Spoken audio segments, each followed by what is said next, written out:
suka dengan hoax yang Nggak, maksudnya kamu masih dong. kuliah nggak? Masih, oh. Aku Kamu kuliahnya ngambil jurusan teologi ya? Ntar ini masih ada bukan, satu aku mau bisnis. data yang belum diselesaikan. Oke, sebentar. Ini Oke, mau oke, oke. persiapkan dulu biar nggak bolak-balik nanti. Oke, ini dia. Here we go. Bentar, 1, 2, 3. Surat Al-A'la. Bentar. Sabar ya guys. Kita santai-santai aja. Oke, ini mulai dari ini dulu. Definisi wahyu dulu. Ya, silakan Umi. Buka premis. Baik, bismillahirrahmanirrahim. Ini gimana PK-nya? Aku nggak ngerti loh ini. Enggak, nanti Uni ini. Kamu Arum sama Cahaya jangan berisik ya, Nak. Bentar. Kayak gini ya. Terima gitu ya. Oke. Ya, silakan. Oke, assalamualaikum warahmatullahi wabarakatuh. Teman-teman, kali ini saya ingin menjabarkan pewahyuan atau pemberian firman atau transmisi atau esensi pewahyuan kitab suci, yang mana kita percaya bahwa kitab suci ini adalah kitab atau peraturan-aturan atau kehendak Tuhan yang diberikan kepada para nabinya, kemudian informasi ini sampai kepada kita, yang kita yakini terjaga, kita yakini benar adanya, yang kita yakini sesuatu yang sangat-sangat betul-betul datang dari Tuhan. Nah, sebelumnya saya akan coba untuk menjelaskan dulu sedikit apa sih definisi wahyu. Nah, karena di sini kita berhadapan dengan teman kita Kristen yaitu Elia, teman-teman, maka fair rasanya saya membawa data universal ya dalam ranah diskusi ini. Maka saya bawa data dari apa sih definisi wahyu menurut baik itu pihak Kristen ataupun pihak Muslim. Nah, teman-teman, saya ambil rujukan, saya tidak tahu apakah Elia percaya atau tidak, atau menerima atau tidak data dari Ibu Rita Wahyu sebagai seorang pengajar Alkitab bahasa Ibrani, ya. Tapi saya coba untuk membawa data yang objektif, artinya bukan dari diri saya, dari pihak Islam saja, tapi diakui dari kekristenan juga. Nah, datanya dari Ibu Rita Wahyu. Ya, walaupun nanti saya akan masuk ke Al-Quran, saya bawa data universal dulu. Jadi kalau kita bicara tentang kata wahyu, di sini saya bacakan, teman-teman boleh di cross check di websitenya Sarapan Pagi Biblikal dengan tema wahyu secara definisi ya. Kata wahyu, maka ini saya ambil data universal, data yang objektif, bukan dari sisi subjektif kita ya. Wahyu menurut Kamus Besar Bahasa Indonesia adalah petunjuk dari Allah yang diturunkan hanya kepada para nabi dan rasul melalui mimpi dan sebagainya. Etimologinya berasal dari kata kerja bahasa Arab waha, yang berarti memberi atau mengungkapkan atau memberi inspirasi atau mewangsitkan. Nah, padanan kata bahasa Ibraninya dalam kata wahyu ini adalah kata khazon. Nah, yang diterjemahkan dengan kata wahyu yang bermakna penglihatan. Karena berasal dari kata kerja khazah, melihat, memandang, mengamati. Dan teman-teman tahu sendiri ya, kalau kitab Perjanjian Baru teman Kristen itu yang adalah penglihatan penampakan dari Yohanes di Pulau Patmos itu disebut sebagai kitab wahyu. Nah, kemudian kata yang diterjemahkan dengan kata wahyu dalam Perjanjian Baru adalah kata Yunani apokalipsis. Barangkali lebih baik diterjemahkan dengan pernyataan penyingkapan. Nah, artinya kalau kita bicara secara terminologi, maka wahyu sendiri adalah komunikasi antara Sang Pencipta, Rabbul Alamin dalam istilah bahasa Arab, atau pemilik alam ini dalam bahasa universalnya, yaitu kita sebut sebagai Tuhan, atau kalau orang Kristen menyebutnya dengan Allah, atau dalam bahasa Arabnya sebenarnya adalah ilah atau Elohim atau Rabbul Alamin ini, maka komunikasi itulah yang disebut dengan wahyu. Bagaimana komunikasinya? Nanti kita akan bahas seperti apa metode komunikasinya berdasarkan jejak-jejak rekam dari agama Abrahamik, maka kita akan coba untuk membahasnya. Nah, pada kali ini tentu saya akan lebih fokus dulu untuk menunjukkan dalam khazanah Islam dulu.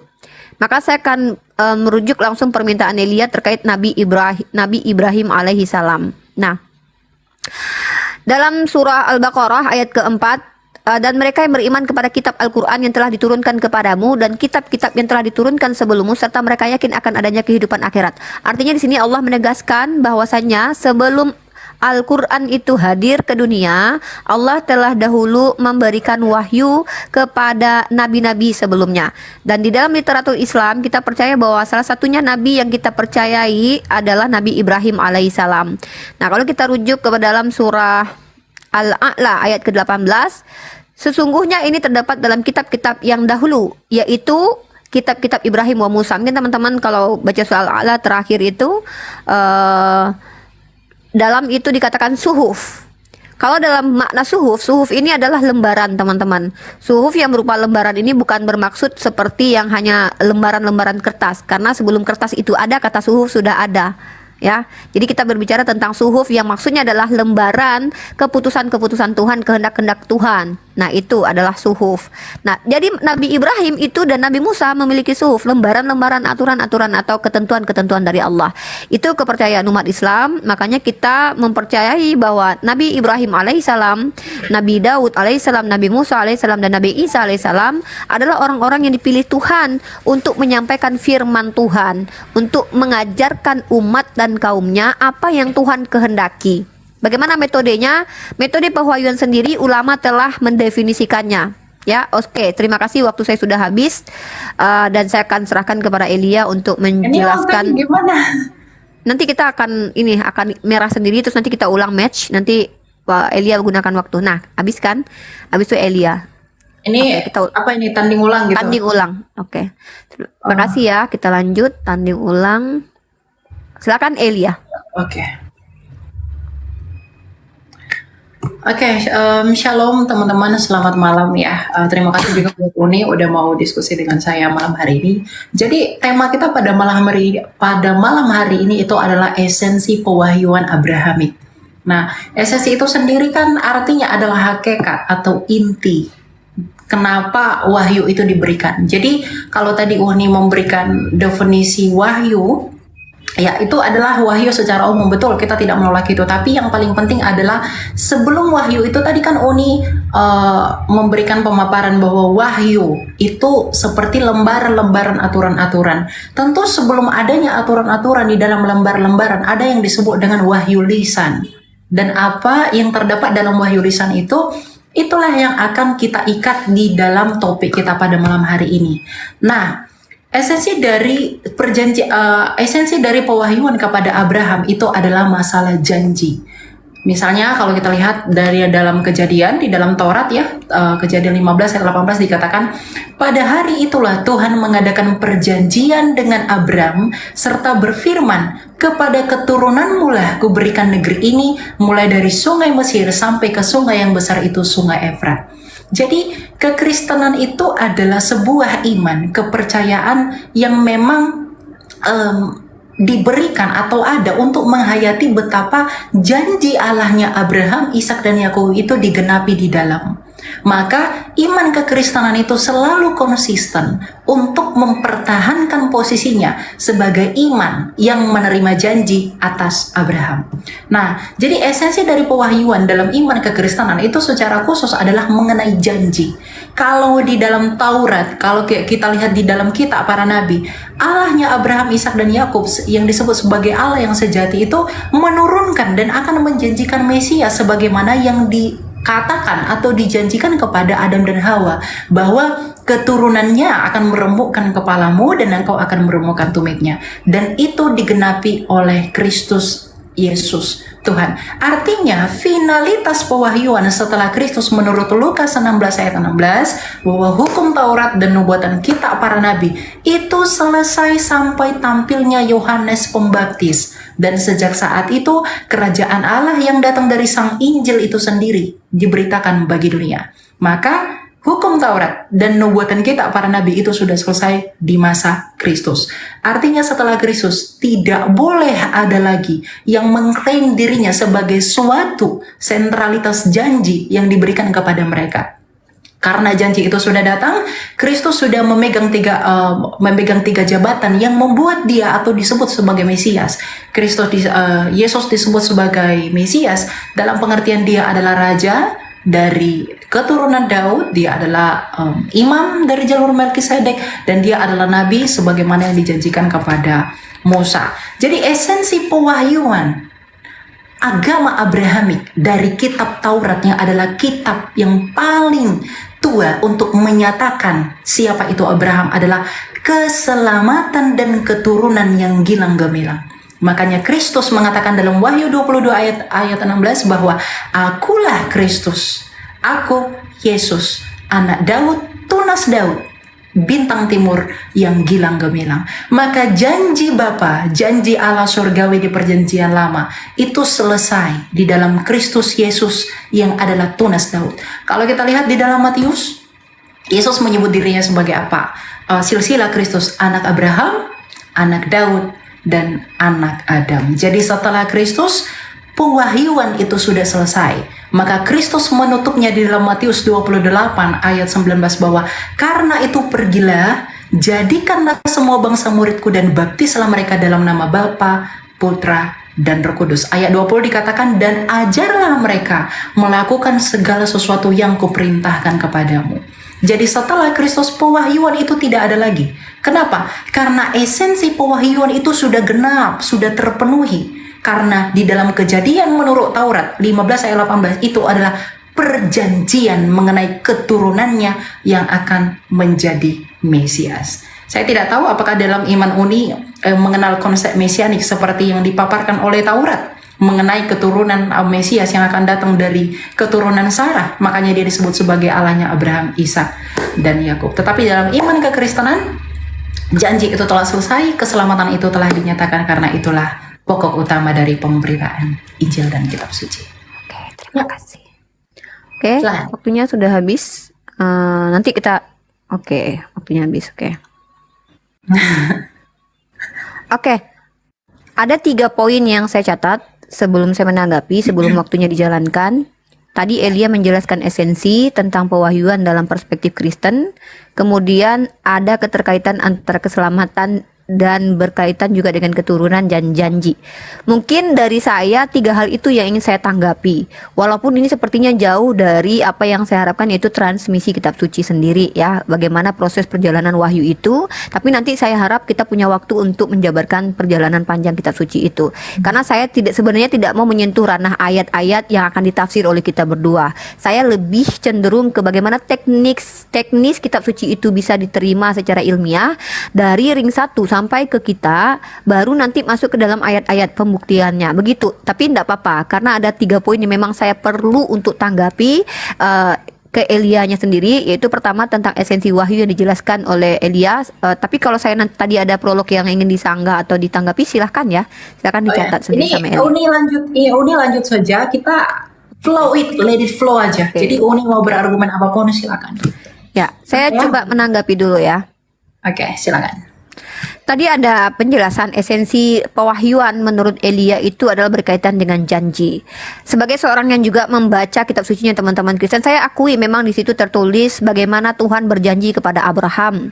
Bahkan janji itu tidak satu arah, tetapi kalau kita baca ada 2 arah dari Abraham, di mana janji itu akan diberikan Tuhan jikalau Abraham pun memenuhi janjinya. Yaitu apa? Kita tahu teman-teman, salah satu yang poin plus pentingnya adalah perjanjian pertama Abraham dengan Tuhan. Kalau Elia saya mungkin tahu ayatnya, karena saya juga sering membaca ayat ini, bahwa Tuhan akan menjanjikan tanah Kanaan, dan juga Tuhan akan berjanji akan menjadi Tuhan untuk Abraham dan keturunannya, asal Abraham juga mengikuti janji apa yang diperintahkan Tuhan. Yaitu apa? Kalau kita bicara, Abraham harus mengikuti hukum khitan atau disunat, bukan rohani tapi jasmani teman-teman. Dimana hukum jasmani ini yang disunat ini, itulah caranya supaya Abraham bisa mendapatkan janji Tuhan itu. Dari mana Uni Rifa bisa seperti itu menangkapnya? Mungkin kalau masalah janji Elia, Al-Quran juga membicarakan tentang janji ya. Dalam surah Al-Baqarah ya, kalau Al-Quran lebih ke Bani Israel, perjanjian Allah dengan Bani Israel ya. Ya, saya bacakan ayat Al-Quran terkait tentang perjanjian antara Allah Subhanahu wa Ta'ala dengan Bani Israel. Dan di sini esensi janjinya apa? Janjinya adalah Allah berikan hukum, Bani Israel ikuti, maka Allah berikan reward. Kalau tidak diikuti, maka punishment akan berlangsung. Seperti itu. Poinnya seperti itu saja. Oke, tidak dilihat apakah dia hanya karena Bani Israel, tidak. Karena qadar Allah di situ Allah menceritakan bagaimana Allah mengangkat Gunung Tursina untuk mengadakan perjanjian dengan Bani Israel. Mungkin saya bacakan ayatnya Sebentar ya. Saya hafal ya, cuman takut salah nanti. Bentar.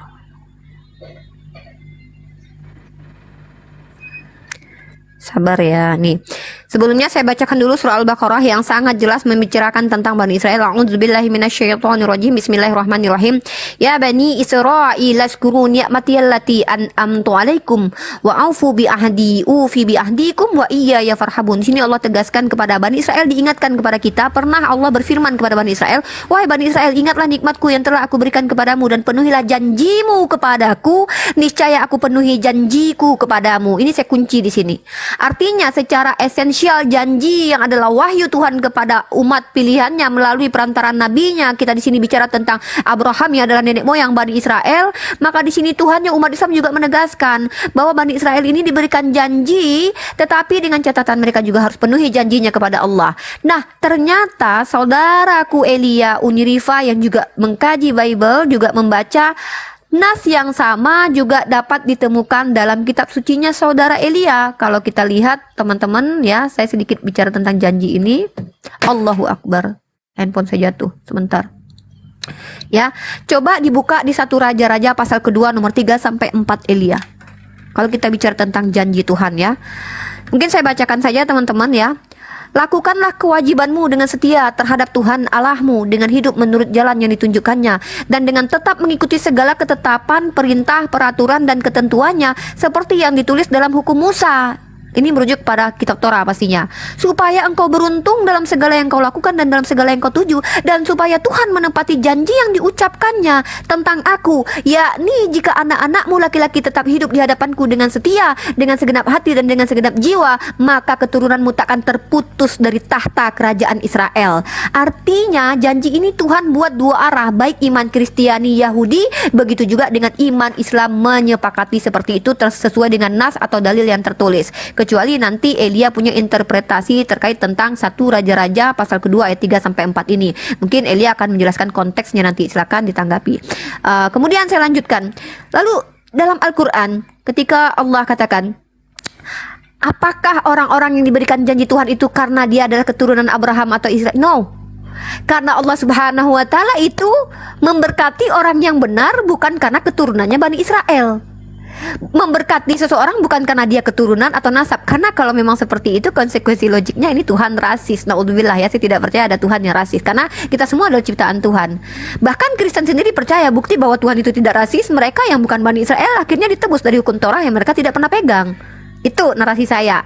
Maka sesungguhnya dalam konteks Alkitabnya teman-teman Kristen dan juga Al-Quran, ternyata janji dua arah itu harus juga dipenuhi oleh Bani Israel. Nah, lalu bagaimana dengan perjalanan panjang Bani Israel? Kita akan mengadakan pembuktian bahwa ternyata janji Tuhan tidak layak lagi diberikan kepada Bani Israel, tapi nanti kita buktikan setelahnya.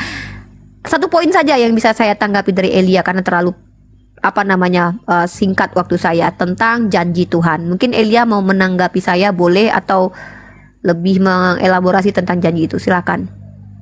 Oke. Silakan Elia.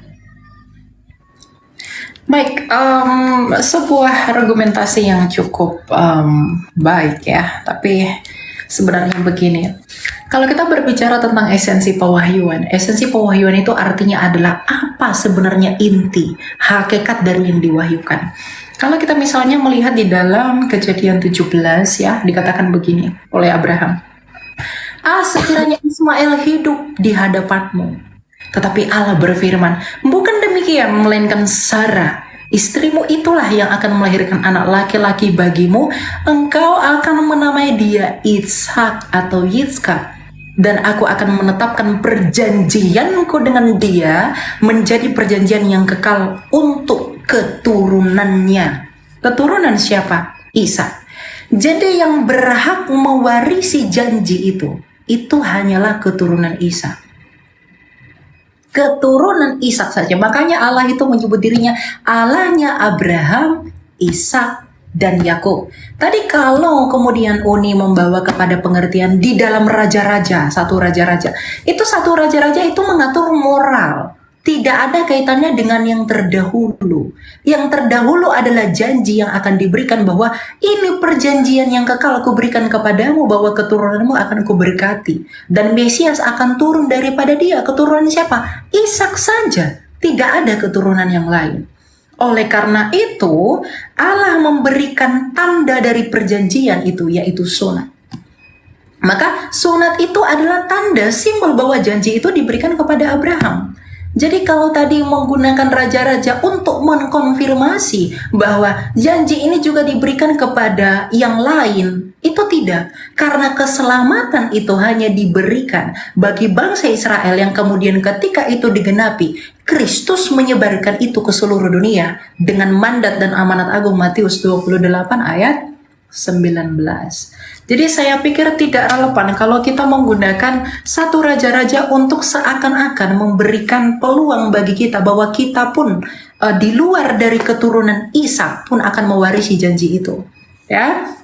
Nah, lalu kita lihat di dalam Kejadian 17 ayat 20 dikatakan begini, tentang Ismail aku telah mendengarkan permintaanmu, aku memberkatinya, membuatnya beranak cucu dan sangat banyak, baginya dilahirkan 12 raja, dan aku akan membuatnya menjadi bangsa yang besar. Namun perjanjianku akan kutetapkan dengan Ishak yang akan dilahirkan Sarah bagimu tahun depan pada waktu seperti ini. Setelah selesai berfirman kepada Abraham, Allah naik meninggalkan Abraham. Jadi fokusnya begini, Uni, yang mau saya sampaikan bahwa janji itu adalah berbicara tentang pemilihan yang ilahi.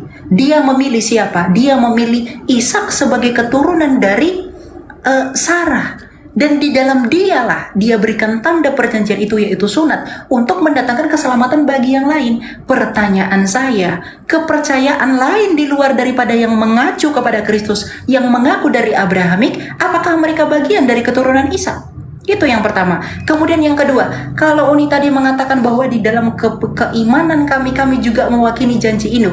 Lalu janji itu diwarisi dari mana kalau bukan dari Taurat? Sedangkan sumber kita yang paling utama dan terutama adalah Taurat, yang adalah naskah tertua. Sebagaimana yang Uni maksudkan, bahwa itu adalah bagian dari lembaran-lembaran aturan, betul. Karena dalam prinsip dan penghayatan iman keyahudian, Taurat itu mengatur banyak hal. Itu mengacu kepada misfot yang mereka harus turuti agar mereka sempurna di sana. Tapi esensi dari hukum itu sudah selesai ketika janji itu sudah datang. Ketika janji itu sudah digenapi oleh Allah di dalam Kristus Yesus Tuhan. Makanya dikatakan di dalam Kolose 1 ayat 15 bahwa Kristus itulah gambaran Allah yang tidak kelihatan, yang menyatakan diri Bapaknya. Maka ketika dia mati di kayu salib, dia berkata apa? Tetelestai, sudah selesai. Maka ketika Kristus mengatakan itu, janji kepada Abraham itu sudah selesai. Karena Allah dengan Abraham pun mengikat perjanjiannya itu di atas korban darah. Maka ketika Kristus mati, dia telah mengucurkan darahnya, dia berkata sudah selesai. Tidak ada lagi setelah itu yang mengaku dari Abraham untuk menggenapi, menyempurnakan, menambahi, atau mungkin mengaku dari Allah untuk seakan-akan memberi kesan bahwa janji kepada Abraham belum selesai. Itulah Kristus, Tuhan dan Mesias. Oke, terima kasih. Kita tunggu. Berarti saya fokus ke menguji atau mengkritisi argumen Elia terkait tentang janji Tuhan ya. Bentar. Ya, Sebentar teman-teman ya. Oke. Baik. Teman-teman, ada beberapa poin yang sangat-sangat blunder sekali, mohon maaf. Elia mengatakan bahwa sunat itu hanya kepada keturunan Ishak. Klaim seperti itu memang tertulis, makanya ini menjadi rancu kemudian kenapa Tuhan, ingat Elia, baca Kejadian 17 tentang sunat ini. Inilah perjanjianku yang harus kamu pegang, perjanjian antara aku dan kamu serta keturunanmu, yaitu setiap laki-laki di antara kamu harus disunat, haruslah dikerat kulit katanmu, dan itulah akan menjadi tanda perjanjian antara aku dan kamu. Anak yang berumur 8 hari haruslah disunat, yakni setiap laki-laki di antara kamu turun-temurun, baik yang lahir di rumahmu maupun yang dibeli dengan uang dari salah seorang asing, tetapi tidak termasuk keturunanmu. Perjanjian sunat itu bukan hanya untuk keturunan Abraham, bahkan orang yang bukan keturunan Abraham pun juga bersunat. Orang yang lahir di rumahmu dan orang yang engkau beli dengan uang harus disunat. Maka dalam dagingmu lah perjanjianku itu menjadi perjanjian yang kekal. Itu poin penting ya, bantahan bahwa perjanjian sunat itu hanya diberikan kepada keturunan Abraham. Lalu bagaimana mungkin Elia mengatakan bahwa sunat itu hanya boleh dilakukan oleh keturunan Ishak. Nah, sementara bahkan ya, Kejadian pasal 17 ayat 14. Dan orang yang tidak disunat, yakni laki-laki yang tidak dikerat kulit katanya, maka orang itu harus dilenyapkan dari antara bangsa orang-orang sebangsanya. Bangsa apa pada waktu itu Bani Israel belum ada? Bangsa apa? Di antara bangsanya, kalau ada orang tidak bersunat, dia harus dimusnahkan. Karena dia telah mengingkari perjanjianku. Ini masih di dalam fase belum muncul keturunannya dari Bani Israel, teman-teman. Ini masih di zamannya Abraham. Apa kata Tuhan di zaman Abraham? Kalau tidak bersunat, baca Kejadian 17 nomor 14. Lagi-lagi ya, bahwa ini merujuk nampak sekali ada kontradiksi iman antara yang diyakini bahwa ini hanya merujuk kepada keturunan Ishak saja, tetapi ternyata di ayat lain juga ditujukan untuk orang lain. Kemudian kita baca lagi. Dan semua orang dari isi rumah Abraham, baik yang lahir di rumahnya maupun yang dibeli dengan uang dari orang asing, disunat bersama-sama dengan dia. By the way, Ismail juga Surah Al-A'raf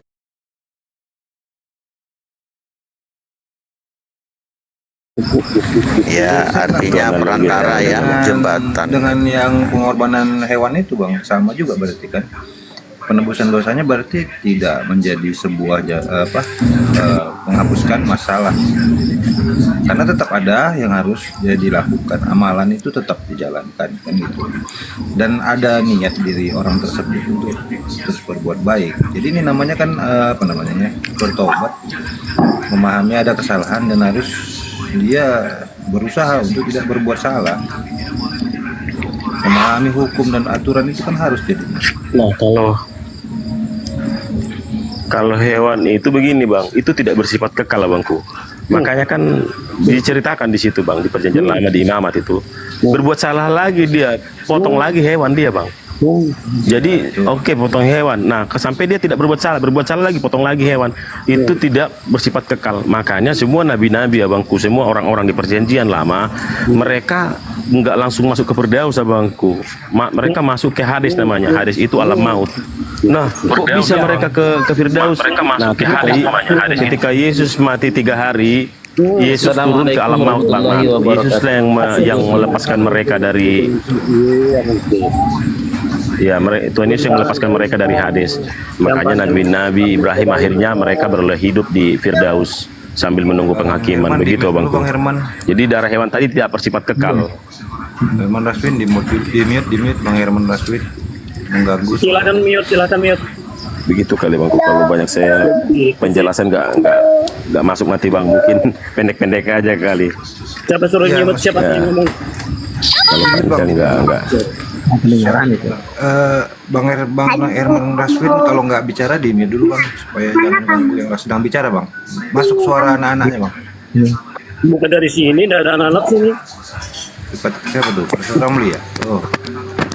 Ya, jadi orang-orang nabi itu Izin saudaraku, kebetulan ada Gurunda Bang Zuma ya.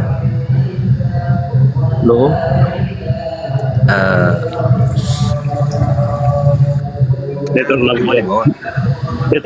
Kebetulan ada Gurunda. Izin saudaraku ya. Siapa yang mau mohon maaf sebelumnya ya saudaraku. Afwan. Nggak apa-apa. Pak Herman izin ya saudaraku, masya Allah. Gurunda. Apa saya yang turun? Saya turun aja. Ya, jangan Jai tetap di atas Jai udah lama nggak ketemu sama Bang Juma juga. Oh iya lama. Ya. Assalamualaikum warahmatullahi wabarakatuh. Waalaikumsalam warahmatullahi wabarakatuh. Alhamdulillah Kang Dito hadir juga ini Gurunda. Ini ada Kiai Romli juga. Kiai Romli, assalamualaikum Kiai. Waalaikumsalam warahmatullahi wabarakatuh. Bagus Zuma. Masya Allah. Kiai saya ini. Babak belur saya belum ditakdirkan jadi. Allahu Akbar. Insyaallah ya. Masya Allah, jumpa kita di sini. Oke. Iya, Gus, ya. Masya Allah. Ya udah dilanjut sahabat-sahabat. Lanjut. Iya, tadi lagi bahas tentang penebusan salah di Yahudi dari pengajaran Taurat dan penebusan dosa oleh Yesus di kekristenan. Iya. Kan kalau saya bilang kan kalau penebusan salah itu ada manfaatnya karena dia tampil kepada imam mengaku salah, merasa bersalah sehingga dia tidak mengulangi lagi. Kalau Yesus ini sebagai penebus dosa itu kan hanya dia yang berkorban, yang lain kan tidak merasa ini masalahnya. Jaminannya kemana gitu. Ternyata ada lagi dosa perbuatan itu nanti yang harus dihilangkan. Sama aja berarti maksud saya Pak Esa tadi. Jadi sama sebenarnya, jadi masih nggak berubah, berarti penebusan dosa itu masih harus dilakukan juga, amal-amal perbuatan sama juga gitu. Apalagi sebenarnya kalau di Taurat itu kan penebusan salah ini hanya untuk dosa-dosa tidak disengaja. Kalau yang disengaja bagaimana dengan itu tadi, dengan penebusan dosa oleh Yesus? Orang-orang yang berbuat dosa dengan sengaja. Ada bedakah penebusannya? Bang Togi, ya. Oke bang, terima kasih bang. Pertama saya disclaimer dulu bang ya. Saya nggak kuat jantung saya kalau hujat, caci maki. Kalau sudah mulai panas, saya mundur sendiri bang. Kalau sudah saya jawab itu yang saya tahu ya, aku pikir di situ. Kalau berputar-putar karena saya nggak kuat, mohon maaf di situ. Itu apanya dulu. Nah tentang dosa seperti itu bang, di perjanjian lama itu adalah metamorf terhadap pengorbanan yang kekal tentang Yesus. Nah, kenapa saya bisa sebutkan demikian? Karena dosa hewan itu tidak bersifat kekal, darah hewan itu. Makanya mereka melakukan dosa dipotong lagi kan. Nah, sementara kita melakukan dosa kan selagi masih hidup, tidak ada disalibkan lagi Yesus kecuali dia murtad. Nah, kalau murtad misalnya kan banyak kejadian nih seperti kemarin Agustan akhirnya pulang tapi nggak, karena sudah sakit nggak sempat dibaptis. Ya, artinya kalau dia murtad harus dibaptis ulang karena dia menolak Bapa dan menolak Anak. Itu sudah antikris. Misalnya Yudi Mulyana dia sempat dibaptis, jadi kalau kecuali dia murtad harus dibaptis ulang. Tetapi bagi orang-orang yang tidak murtad, dia jatuh dalam dosa selagi dia masih hidup, diperkenankan dia bertobat karena pengorbanan Yesus sekali untuk selama-lamanya. Nah sementara di perjanjian lama kalau dia berdosa lagi harus ada lagi korban bang, jadi tidak bersifat kekal. Jadi bedanya dengan pengorbanan Yesus bersifat kekal bangku. Nah apa hubungannya dengan perbuatan? Karena iman tanpa perbuatan mati. Kalau tidak ada perbuatan ya mati dia. Makanya ketika aku lapar apa kau kasih makan? Lalu dijawab sama orang Kristen itu kan, padahal udah percaya Yesus. Lu kapan lu lapar Tuhan? Ini bahasa kita ya, tapi tertulis itu. Tidak aku kasih makan. Kapan engkau sendirian tidak aku kasih rumah, apa aku tumpangan? Dijawab sama Tuhan Yesus. Apa yang kau lakukan pada saudaramu yang paling hina ini kau telah melakukannya untukku. Jadi sesudah menerima Yesus, kita wajib meneladani kasihnya bangku. Gitu, wajib kita berbuat baik. Kalau tidak berbuat baik berarti kita belum benar-benar lahir baru. Kalau masih hidup, kalau tidak hidup ya masuk neraka gitu loh bang. Itu bedanya. Begitu bang Bejo Deli. Iya, makanya saya tadi kan bilang gitu kan, kalau misalnya penebusan salah itu di Yahudi ya, sebenarnya kan ini ada ritual yang dilakukan. Jadi orang tersebut pertama-tama itu kan merasa bersalah, lalu mengaku salah, menghadap kepada imam dan dia mempersembahkan kurbannya. Sehingga apa? Dia berkorban itu ada upaya dilakukannya. Dan ini tidak mudah gitu ya. Kan korban ini nggak murah juga, pada masa itu juga termasuk hal yang nilainya tinggi. Akibatnya apa? Orang tersebut akan berpikir dua kali untuk membuat salah yang sama. Yang saya tangkap begitu. Mungkin lebih ininya untuk dalam penebusan dosa ini. Bang Juma silakan dulu dilanjut, ada yang mau ditambahkan, silakan Bang. Ya, mohon izin ya teman-teman. Terima kasih banyak. Gurunda, insyaallah. Iya, terima kasih banyak. Ya, jadi yang pertama kalau berbicara mengenai kurban, kita kan umat Islam ini adalah umat yang muncul kemudian belakangan setelah umat-umat terdahulu. Kitab suci Al-Quranul Karim menjelaskan kepada kita, bismillahirrahmanirrahim, walikulli ummatin ja'alna mansakal liyazkurusmallah ala ma razaqahum min bahimatil an'am. Dan bagi setiap umat telah kami syariatkan hukum-hukum ketetapan penyembelihan kurban agar mereka menyebut nama Allah atas rezeki yang dikaruniakan Allah kepada mereka berupa hewan ternak. Jadi kalau di Islam dikatakan bahwa umat terdahulu diberikan aturan berkurban dengan hewan ternak. Ini dulu. Kebenaran Al-Quran kemudian itu diaminkan oleh Imamat 1 nomor 2. Apa yang diterangkan di sana? Berbicaralah kepada orang Israel. Nah, ini orang Israel nih yang dikatakan di sana. Dalam bahasa Ibrani jelas Yisrael. Berbicaralah kepada Yisrael dan katakan kepada mereka, apabila seorang di antaramu hendak mempersembahkan persembahan kepada Tuhan Elohim, haruslah persembahanmu yang kamu persembahkan itu dari hewan ternak, sama seperti Al-Quranul Karim, hewan ternak. Dalam bahasa Ibraninya bahemah, atau binatang berupa domba, kambing, sapi, lembu. Jadi Al-Quran dan kitabnya orang Yahudi berkurban itu harus menggunakan hewan. Di dalam Al-Quranul Karim pernah ada perintah berkurban berupa manusia, tapi itu hanyalah ujian. Inna hadza lahu wal bala'ul mubin, ujian kepada Nabi Ibrahim alaihissalam. Wa qadainahu wa fadainahu bizibhin azim, dan kami tebus dan kami ganti anak itu dengan seekor sembelihan yang besar. Jadi tadinya manusia diganti dengan hewan. Dan ini adalah ujian kepada Ibrahim. Sebagaimana kitab Kejadian juga di dalam Kejadian 22 nomor 13, ternyata di situ diterangkan bahwa itu hanya ujian bagi Ibrahim.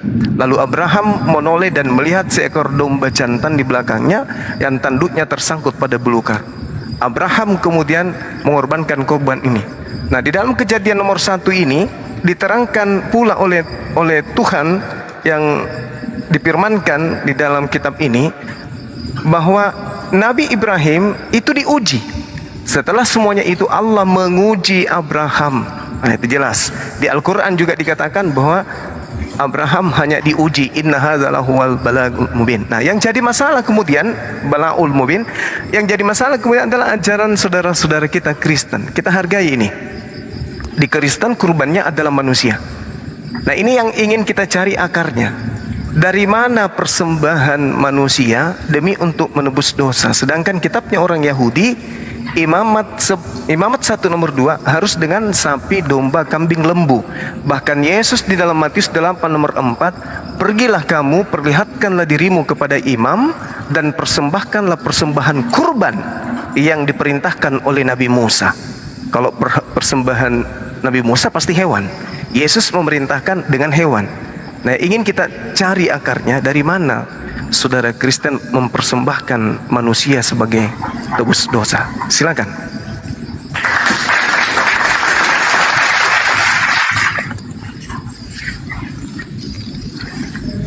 Bang HTG silakan, atau opung TB silakan. Bang HTG dulu ya, silakan. Nanti saya kasih kesempatan juga ya. Siap, Kiai, siap. Nanti. Oke. Narasi-narasi Yesus yang mengiyakan tentang perjanjian lama, karena disebutkan Mesias itu harus menggenapi hukum Taurat dan kitab para nabi. Makanya Lukas 16 ayat 16 berkata, hukum Taurat dan kitab para nabi berlaku sampai pada zaman Yohanes. Kenapa? Hukum Taurat itu adalah hukum positifnya orang Israel. Tetapi ketika bait sucinya diruntuhkan oleh Jenderal Titus tahun 70 Masehi, epicentrum penyembahan mereka pertama harus ada bait suci. Nah, sejak saat itu hukum itu tidak menjadi hukum positif, tetapi menjadi tradisi dan ritual mereka. Nah, sementara sama Yakub dikatakan dia dan keturunannya turun-temurun sampai selama-lamanya. Jadi hukum Taurat secara lahir ya itu kepada orang Israel, tetapi kepada kami yang esensinya yang kami lakukan. Mana esensinya, Bang Esa? Dengarlah Israel, Tuhan itu Esa. Kasihilah Tuhan Allahmu dengan segenap hatimu, segenap kekuatanmu, segenap akal bunimu, dan hukum yang sama dengan itu, equal. Kasihilah sesamamu manusia seperti dirimu sendiri. Pada kedua hukum itulah terletak semua kitab para nabi dan hukum Taurat. Artinya core of the core-nya, intisari Taurat adalah kasih. Jadi secara fisik lahiriah itu tetap harus dijalankan kepada orang Yahudi. Makanya umat Yesus yang pertama, orang-orang Yahudi, mereka percaya Yesus sebagai Mesias, mereka tetap melakukan tradisi itu. Tetapi kami orang-orang goim, artinya orang-orang yang bukan Yahudi, tak perlu melakukan tradisi itu, tetapi esensi hukum Taurat kami lakukan. Contohnya bagaimana Bang? Begini, di dalam hukum Taurat ketahuan berzina secara fisik baru kena dia. Tetapi kata Yesus, siapa yang mengingini wanita ini di dalam hatinya, jangankan ketahuan secara fisik, ngeres aja di dalam hatinya, kita sudah kena. Jadi esensi hukum Taurat, ruhnya yang adalah kasih kami lakukan. Secara tidak langsung kami telah melakukan hukum Taurat yang ritual itu. Tetapi untuk orang Israel yang percaya Yesus, mereka harus melakukan tradisi itu. Kenapa demikian? Karena itu adalah tradisi mereka. Karena 2000 tahun bangsa ini pernah hilang. Bayangkan teman-teman, mereka diserahkan karena tegar tengkuk, tetapi tahun 1948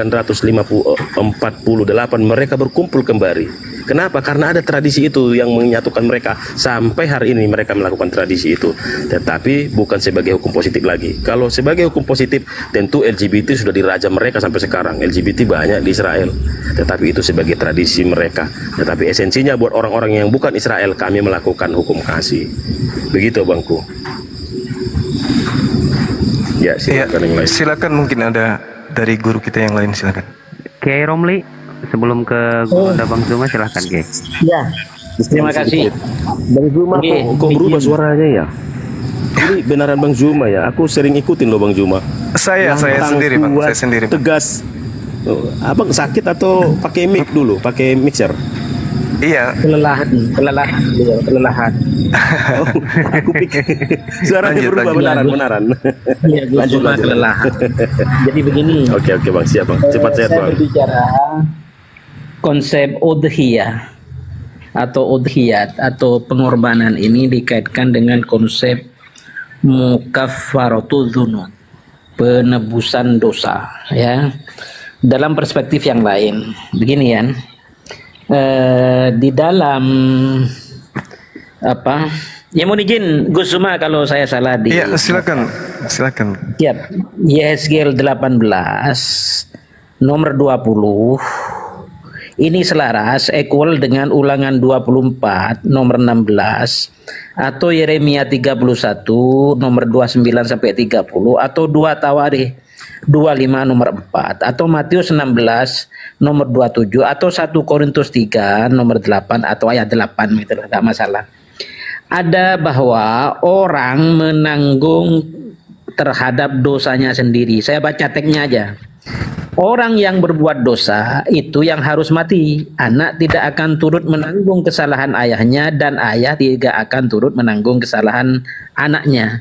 Jadi dari konsep ini, beberapa ayat ini tidak ada yang namanya penebus, apalagi menebus dosa semua orang dari pasal di Bible.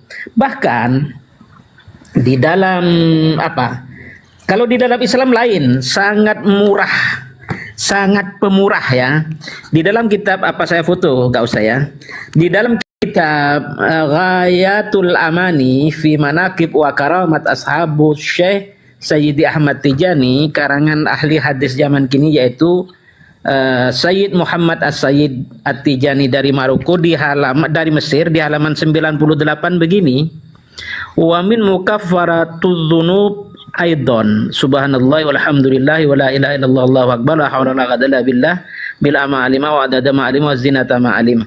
Siapa yang membaca bacaan ini maka akan dihapus semua dosanya dan aman dari adab Allah, dengan syarat jangan merasa aman dari makrillah. Adabul amni min makrillah. Jangan misalnya saya sudah membaca kalimat ini saya bisa berbuat dosa, saya bisa nyolong, bisa zina. Salah, itu gak boleh.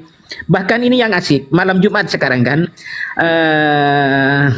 wa min mukaffaratudz dzunub aidan as-salatu 'alan nabi sallallahu alaihi wasallam lailatal jum'ah wa yaumiha ba'dal 'asr fa inna tsamanina allati fil lail akan menghapuskan dosa berapa? Kalau malam ini membaca sholawat yang akan saya bacakan, sholawat pendek ini, dosanya dihapus 400 tahun. Kalau lebih diberikan kepada saudaranya, diberikan kepada teman-teman yang yang dikenalnya. Nah, kalau membaca siangnya ba'da asar ya menghapus dosanya si pembacanya itu 80 tahun. Kalau dibaca tiap pekan, terhapus semua, diberikan pada sholawatnya begini. Bismillahirrahmanirrahim. Allahumma salli ala sayyidina Muhammadin nabiyil ummiyyi wa ala alihi wa sahbihi wa sallim. Itu saja pendek. Itu yang pertama. Yang kedua begini. Jadi terhadap teman-teman Kristen atau teman-teman Yahudi atau apapun lah, dalam hadis panjang disebutkan bahwa di akhir hadis ini begini, walladzi nafsi biyadihi law anna Musa kana hayyan ma wasi'ahu illa ayat tabi'an. Tetapi dalam tafsir lain bahwa disebutkan juga law anna Isa, bahkan law anna Musa wa Isa kan karena hayyain, kan begitu. Jadi seandainya Musa dan Isa menangi zaman kini, tidak diperbolehkan kepada keduanya kecuali mengikuti agama Islam. Nah, begitu kan?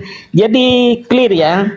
Bahkan di dalam hadis ini, kalau baginda Musa dan baginda Joshua Mesias Yesus Isa Al-Masih alaihi wassalatu wassalam itu hidup, apalagi umatnya. Bahkan di dalam hadis Sahih Muslim dari jalur Abu Hurairah, walladzi nafsu Muhammadin biyadihi la yasma'u bi ahadun min hadhil ummah yahudiyyun wala nasraniyyun thumma yamutu wa lam yu'min billadzi ursiltu bihi illa kana min ashabin nar.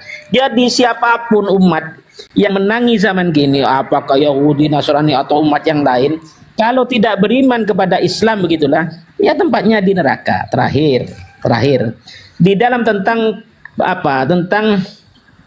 penebusan dosa itu, dalam kitab dari ahli hadis zaman kini, yaitu Profesor Dr. Said Muhammad Alwi Al-Maliki Al-Hasani At-Tijani, karena beliau pembesar Tijani di akhir hayatnya, di dalam kitab Mukhtasar fi Siratin Nabawiyah di halaman 34, panjang ini ya, di dalam menafsirkan ayat Al-Quran Al-Fatir ayat 32, juga Al-Ankabut ayat 13, bahwa intinya begini, nanti di mahsyar umat Islam semuanya ya dibagi menjadi 3 bagian. Yang pertama, bagian yang enggak ditanya-tanya langsung masuk surga. Semoga kita semua termasuk yang ini. Yang kedua, bagian sepertiga yang kedua, orang yang dihisab ringan, hisaban yasiron. Tetapi seringan-ringannya hisab di mahsyar, karena 1 hari sama dengan 1000 tahun, kalau dihisab setengah hari kan sudah 500 tahun. Naudzubillah. Yang ketiga, sepertiga yang ketiga itu wa salasun yumhasuna wa yukshafuna. Jadi dihisab dengan agak lama begitu, dan ditanya-tanya, malaikat akhirnya nangis kepada Allah. Ya Allah, mereka ketika hidup mengucapkan la ilaha illallah wahdah. Maka Allah berfirman, sodaku, betul panjenengan malaikat, la ilaha illa ana adkhiluhum biqaulihim. Masukkanlah ke surga sepertiga yang tertahan agak lama di mahsyar itu dengan kalimat itu, la ilaha illallah wahdah. Maka ini yang penting. Nah ini ya, dan ini yang penting bagi teman-teman non muslim ya. Wahmilu khadayahum ala ahlin nari wahiyallati qala Allah ta'ala wa la yahmilunna athqalahum wa athqalam ma'a athqalihim. Al-Ankabut 113. Jadi dosa-dosanya, salah-salahnya umat muslim itu nanti setelah di mahsyar diadili begitu, diberikan, dibebankan, ditebus oleh orang-orang ahli neraka. Siapa? Ya non muslim lah. Makanya sepanjang Bang Zuma, Gus Zuma hidup ini sudah melakukan dakwah dengan segala macam, sepanjang Abu Yastrong masih hidup, sepanjang kita masih hidup, wahai teman-teman non muslim, segera aslim taslam, masuk Islam lah sampean, sehingga tidak menanggung dosa salah kami nanti di mahsyar. Allahu Akbar. Di mahsyar itu 1 hari sama dengan 1000 hari dunia loh. Kalau sampean menanggung dosa-dosa kami 1 hari saja di neraka, ya neraka itu paling ringan dari hadis, seperti orang memakai sandal besi seperti sepur itu loh, sepur kereta api. Di bawahnya api neraka ini paling ringan, sampai otaknya mendidih, itu paling ringan. yang paling besar nggak bisa diucapkan. Terima kasih. Mohon izin, Masya Allah, Kiai itu otennya sampai kepanasan, Kiai sampai mentah. Saya menyampaikan dalil kok, nggak? Allah. Iya, ya, Allah silakan. kari oten. Kabur dia. Masih ada Pak TB itu. Pak. Sampai Padahal kabur daging dia, semua Masya itu, Allah. padahal daging semua ya, Masya Allah. Pak TB, opung, monitor pung. Opung. Apa itu? Nah, ini opung ini paigter. Ini pantang mundur kalau opung meskipun sudah bonyok dia tetap bertahan. Aduh, ya Allah ya Kari. Gimana? Iya, mumpung di sini ada Gurunda, opung ya. Biar opung tercerahkan. Apa yang disampaikan oleh Gurunda, opung simak. Bahkan kalau bisa ambil pulpen, catat pung. Ya pung ya. Iya. Ini Masya topik Allah. ini kayaknya udah pernah diskusi sama saya Pak TB ya. Mungkin belum sama Bang Juma. Mungkin ada yang bisa ditanggapi dengan Bang Juma aja kali. Silahkan Pung, ditanggapi Pung, silahkan Pung. Dari tadi Opung menyimak ini. Sebentar sebelum ke Opung saya sapa dulu ini Bang Midi monitor. Bang Midi. Saya. Bang Midi mohon maaf dari Kristen atau Muslim? Assalamualaikum warahmatullahi wabarakatuh. Waalaikumsalam warahmatullahi wabarakatuh. Kang Midi sebelum ke Opung menanggapi barangkali ada yang mau disampaikan atau dipertanyakan silahkan. Mohon maaf mungkin untuk Oten dulu ya, silahkan Bang Midi silahkan.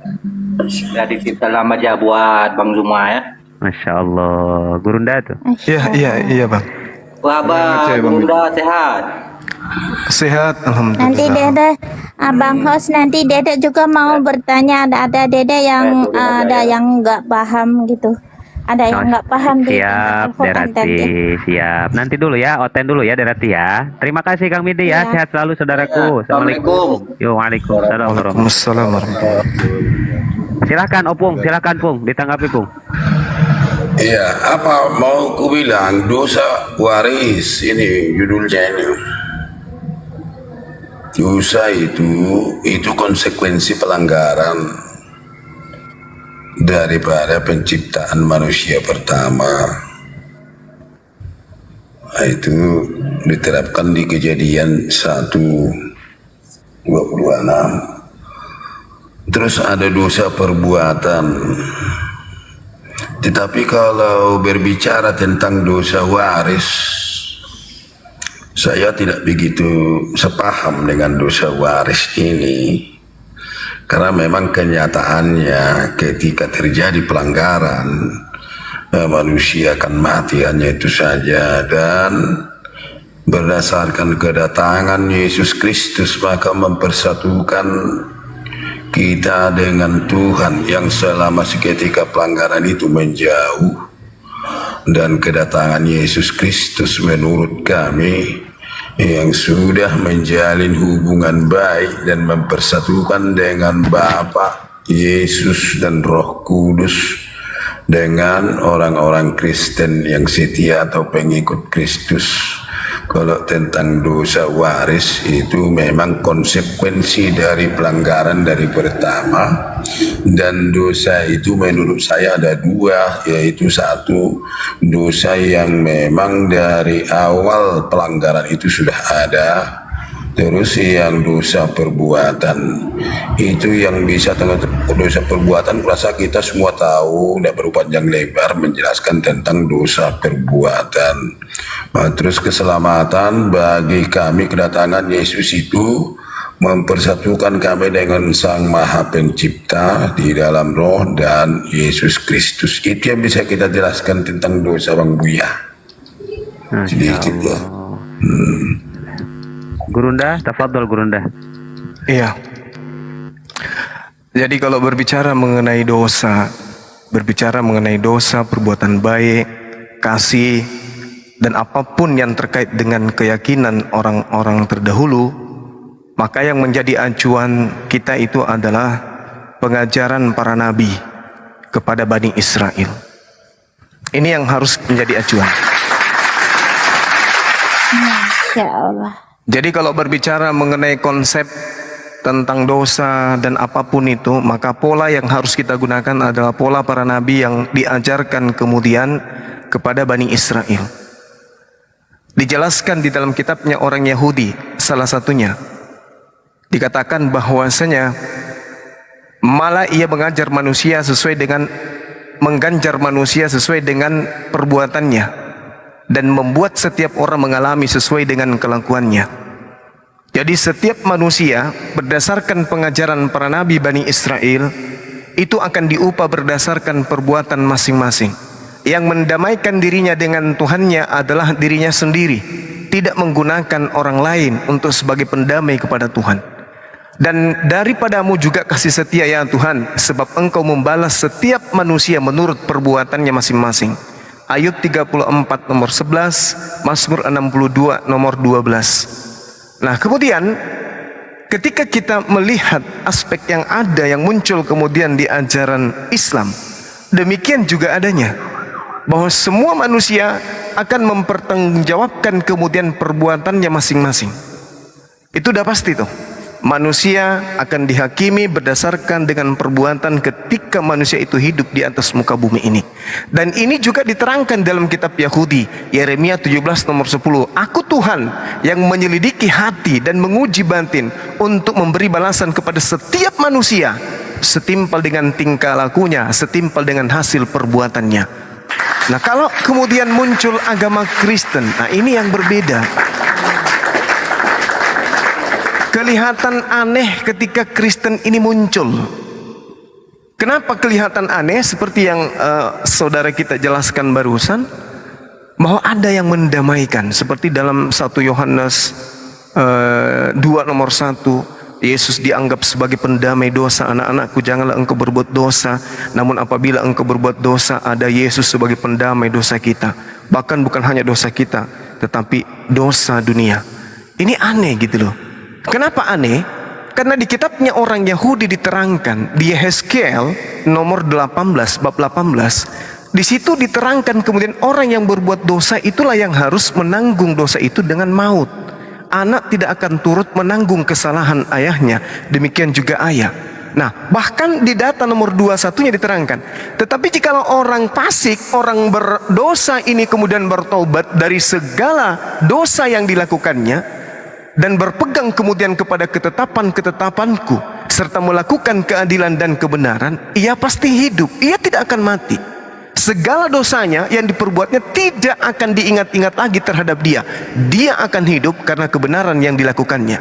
Nah sebaliknya, jikalau orang yang benar berbalik dari kebenarannya dan melakukan kecurangan seperti kekejian dilakukan oleh orang-orang fasik, apakah dia yang pertobatannya supaya ia hidup? Jikalau orang benar ini berbuat kembali perbuatan yang tidak baik, segala kebenaran yang dilakukannya tidak akan diingat-ingat dan dia harus mati karena berubah setia dan karena dosa yang dilakukannya. Nah ini pola yang ada di dalam ajaran agama Yahudi. Di Islam juga begitu. Ketika orang melakukan dosa kemudian dia bertaubat, maka akan diterima pahalanya. Ketika orang berbuat baik kemudian berbuat dosa, kemudian akan diganjar, sama seperti Yehezkiel 18 ini. Nah yang berbeda dengan Kristen, Roma 10 nomor 9, barang siapa yang berkata Yesus itu adalah Tuhan, maka dia akan diselamatkan. Ini kelihatan aneh karena para nabi di tengah-tengah Bani Israel tidak mengajarkan hal demikian. Bahkan Yesus pun tidak mengajarkan. Ketika Yesus ditanya di dalam Matius 19, Guru, apa yang harus aku perbuat supaya aku memperoleh hidup yang kekal? Yesus mengatakan apa? Lakukanlah segala perintah-perintah Tuhan. Nah itu Yesus katakan, lakukanlah segala perintah-perintah Tuhan. Ada beberapa aspek perintah-perintah Tuhan yang Yesus ajarkan. Jangan membunuh, jangan berzina, jangan, hormati orang tuamu, kuduskan hari Sabat dan seterusnya. Orang itu berkata, Guru, semua itu sudah aku lakukan. Yesus mengatakan, kalau demikian tinggal satu lagi. Apa itu Guru? Jual semua hartamu, berinfak, bersedekah. Setelah itu kamu lakukan, maka jadilah pengikutku. Artinya bahwa tidak ada satupun komponen pengajaran Yesus di tengah-tengah muridnya bahwa untuk memperoleh hidup yang kekal, mendamaikan dosa-dosa dengan cara membunuh orang di atas tiang salib. Itu nggak ada. Nah inilah yang kemudian saya ingin tahu dari teman Kristen. Dari mana unsur pengajaran menebus dosa dengan darah manusia ini? Ini yang ngajarin siapa? Sedangkan para nabi tidak pernah mengajarkan demikian. Silakan.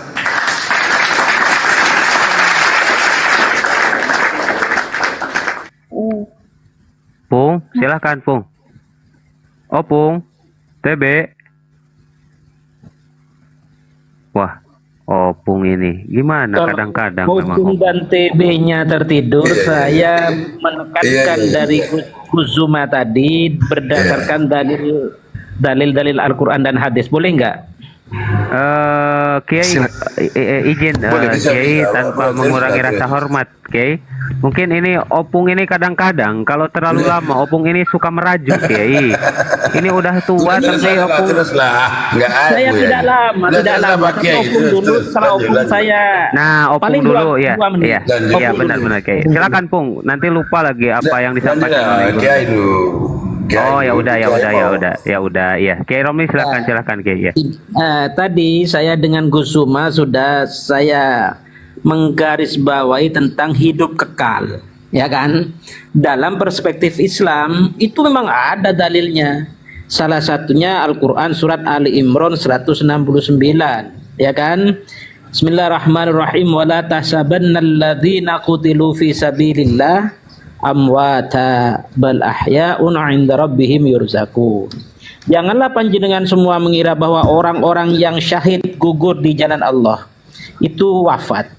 Bahkan mereka itu hidup menurut Tuhannya dengan mendapatkan rezeki. Itu Ali Imran 169. Al-Baqarah 154. Bismillahirrahmanirrahim. Wala taqulu liman yuqtalu fi sabilillahi amwat bal ahya'un walakin la tash'urun. Sama. Bahkan di dalam At-Taubah 105, wa qul i'malu fasayarallahu 'amalakum wa rasuluhu wal mu'minun. Jadi bekerjalah panjenengan semua, maka Allah dan Rasulnya yaitu baginda Nabi sallallahu alaihi wasallam serta orang-orang mukmin akan melihat pekerjaan sampean itu. Jadi ayah bunda kita yang wafat itu melihat pekerjaan kita. Kalau Opung belum masuk Islam gitu loh, itu nangis ayah bundanya. Kalau sudah masuk Islam dan berdakwah seperti Bang Zuma, ayah bundanya itu senyum. Bahkan di dalam hadis panjang qala Rasulullah sallallahu alaihi wasallam al-anbiya'u ahya'un fi quburihim yusallun. 124.000 nabi rasul itu hidup di dalam kuburnya dan melakukan sholat. Hadis Abu Ya'la, hadis Al-Bazzar, macam-macam ini hadisnya. Terakhir, bahkan di dalam malam Jumat seperti sekarang ini, perbanyaklah membaca sholawat karena hari kiamat itu adalah hari Jumat. Dan ini hadisnya panjang. Yang terakhir itu, innallaha harrama 'alal ardi an ta'kula ajsadal anbiya. Jadi ini riwayat Ibnu Majah, Ahmad bin Hanbal, At-Tirmidzi, Ad-Darimi, macam-macam. Jadi 124.000 nabi rasul itu, dan termasuk di sini para aulia Allah itu, dan termasuk di sini orang tua kita yang selamat itu tidak mati di alam sana, bahkan mengerjakan pekerjaan orang-orang hidup karena bumi tidak akan memakan jasad mereka itu. Ini dalilnya jelas. Oleh karena itu silakan Opung, jangan lama berpikir, segera aslim taslam, masuk Islamlah panjenengan sehingga selamat dan mencapai hidup kekal. Masya Allah, Kiai Romli luar biasa. Amin. Silakan, Mudah-mudahan si Opung cepat masuk Islam. Ashadu. Ini derati ini. Pung, silakan. Iya, silakan. itu benar itu. Karena begini loh.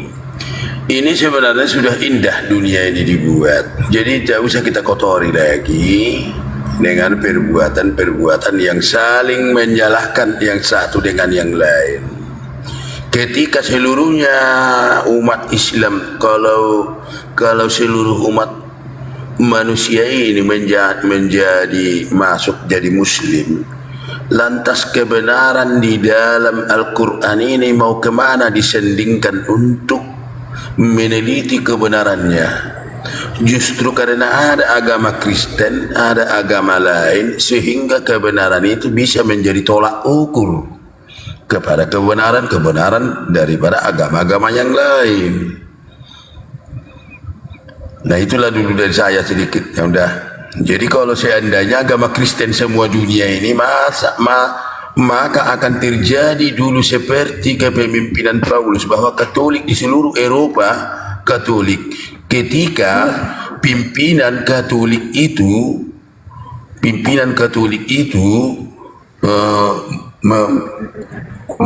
ini ketika pimpinan itu mengarahkan agama itu menjadi politik, maka di sana akan terjadi keributan seperti dulu. Jadi kalau menurut saya warna-warni dari dunia ini bukanlah keinginan manusia sendiri, tetapi Tuhan menciptakannya agar seluruhnya sempurna, yang satu dengan yang lain, saling menghormati dan bisa membandingkan kebenaran yang satu dengan yang lain dengan tidak saling menyalahkan dan tidak saling maki-makian, tidak saling hujat menghujat. Itulah dulu dari saya, Pak Buya.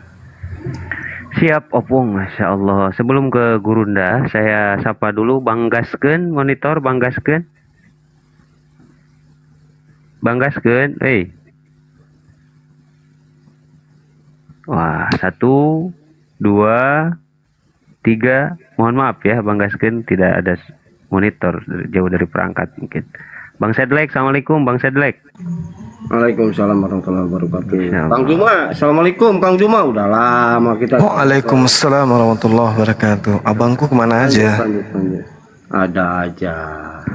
Sibuk kampanye beliau.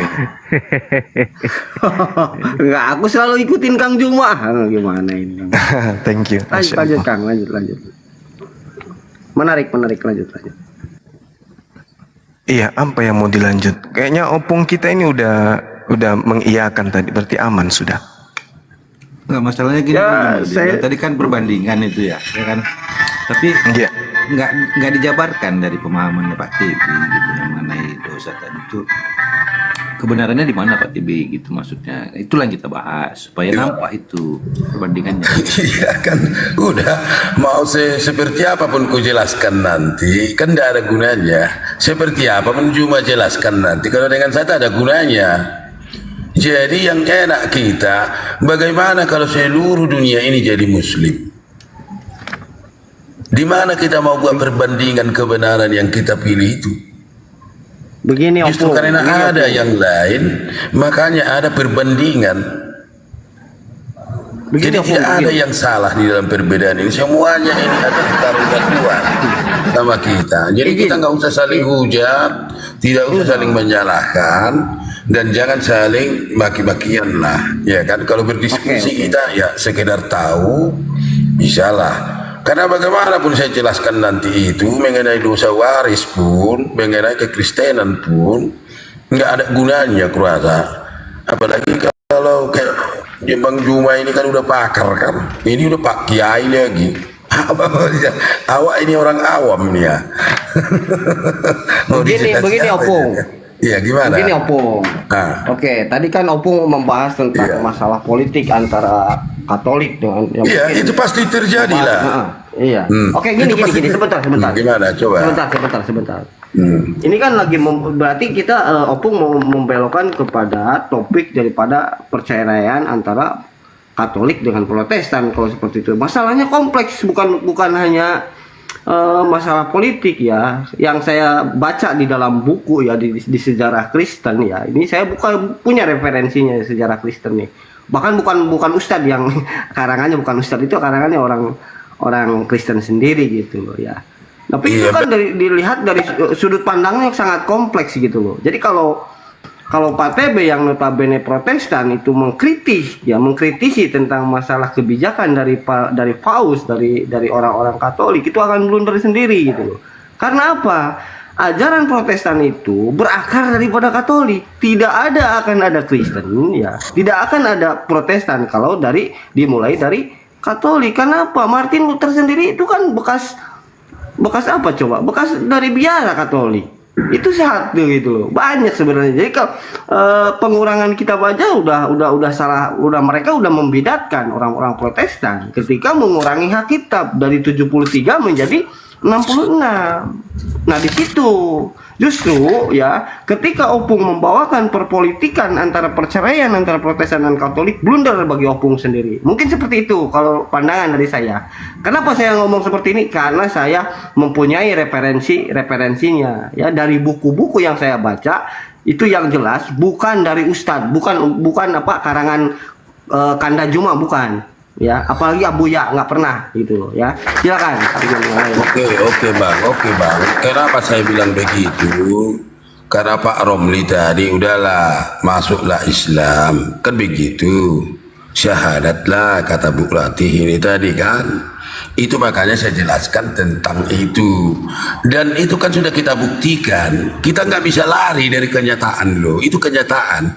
Ketika bangsa Israel itu keluar dari perbudakan Firaun, maka mereka meminta agar mengangkat seorang raja untuk menentukan satu keputusan di dalam bangsa itu sendiri. Ketika Raja Saul diangkat, maka setelah Raja Saul bertahta di kerajaannya, maka dia bukannya melakukan ajaran Tuhan, malah dia berpaling dari Tuhan.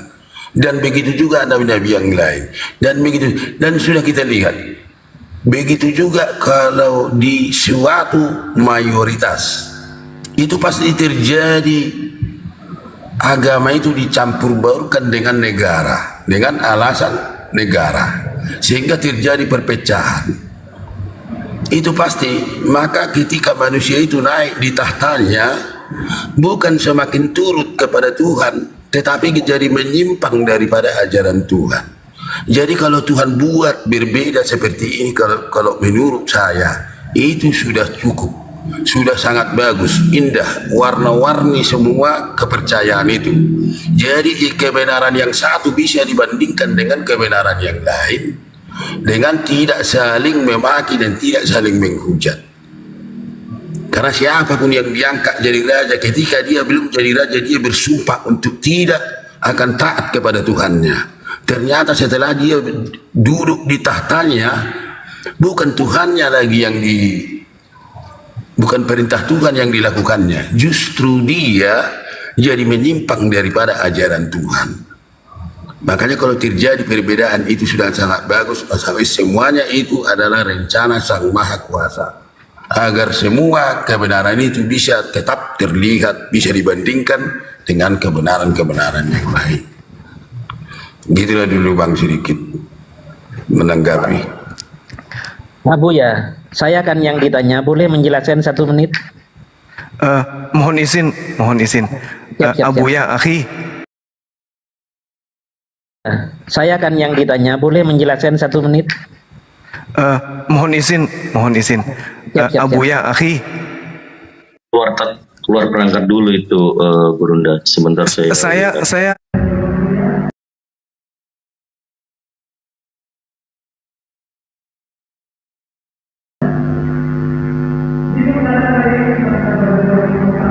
di sini aja. Jangan kemana-mana, Gus. Enggak, aku lagi kangen ini kapan lagi kita bersama-sama. Bukan Gimana ini? Saya ditunggu, saya lupa, Masya Allah. Saya tadi konsentrasinya yang ke chat WA tadi sama Abu ya. Allahu Akbar. Boleh ya, sahabat-sahabat ya, para Dewan Guru ya. Siap. Tanpa mengurangi rasa hormat saya ya. Bang Juma, coba dulu tanggapi yang saya bilang itu tadi. Yang saya bilang itu tadi bagaimana? Tanggapan Bang Juma. Coba dulu tanggapi sedikit Bang Juma sebelum Yang mana nih? Itu yang saya tanggapi tadi. Kalau keberagaman itu sudah indah, agar bisa membandingkan kebenaran yang satu dengan yang lain, ya pastinya tidak saling membagi, saling menghormati pada semua keberagaman itu. Gimana menurut Bang Juma? Karena kalau satu warna semua, maka kebenaran itu tidak bisa dibandingkan dengan yang lain, karena tidak ada bandingannya gitu. Coba tanggapi sedikit Bang Juma. Baik. Masya Allah. Jadi kalau kami di Islam, Bang, jelas sekali perintah dan penuturan daripada kitab suci kami mengatakan, wa qulil haqqu min rabbikum. Katakanlah wahai Nabi Muhammad, kebenaran itu semuanya, keseluruhannya telah datang dari Tuhanmu. Faman syaa falyu'min. Barang siapa yang kemudian mau mengikuti kebenaran itu, mau beriman kepada kebenaran itu, maka hendaklah ia beriman. Wa man syaa falyakfur, dan barang siapa yang menghendaki ingkar kepada kebenaran itu, maka silakan kemudian dia ingkar kepada kebenaran itu. Intinya la ikraha fiddin, semua kita akan mempertanggungjawabkan masing-masing di hadapan pencipta langit dan bumi. Hanya saja umat Islam diperintahkan untuk menyeru kepada siapapun, kepada seluruh umat manusia untuk menuju kepada kebenaran. Begitu juga agama Kristen diperintahkan juga untuk menginjili seluruh makhluk, untuk inti mengajarkan kepada kebenaran. Islam, Kristen sama-sama agama syiar. Maka sejatinya Islam mengajarkan kebenaran versi Islam, Kristen mengajarkan keselamatan versi Kristen. Bertemu kita, maka yang harus terjadi adalah dialog yang baik. Itu yang harusnya terjadi. Bukan saling hujat, bukan saling caci maki. Kemudian yang mendengarkan silakan memilah, silakan memilih mana yang rasional, mana yang irrasional. Saya kira gitu, Bang. Oke lah, oke. Terima kasih. Oke. Barangkali sementara Adinda, Abuya, saya pamit. Guru saya Pak Kiai, Masya Allah, sahabatku, Siap, Gus. Akhi Sadlik dan semuanya saya pamit sementara. Kang Dito, barakallahu fiik. Insya Allah. Barakallahu fiik. Assalamualaikum warahmatullahi wabarakatuh. Waalaikumsalam.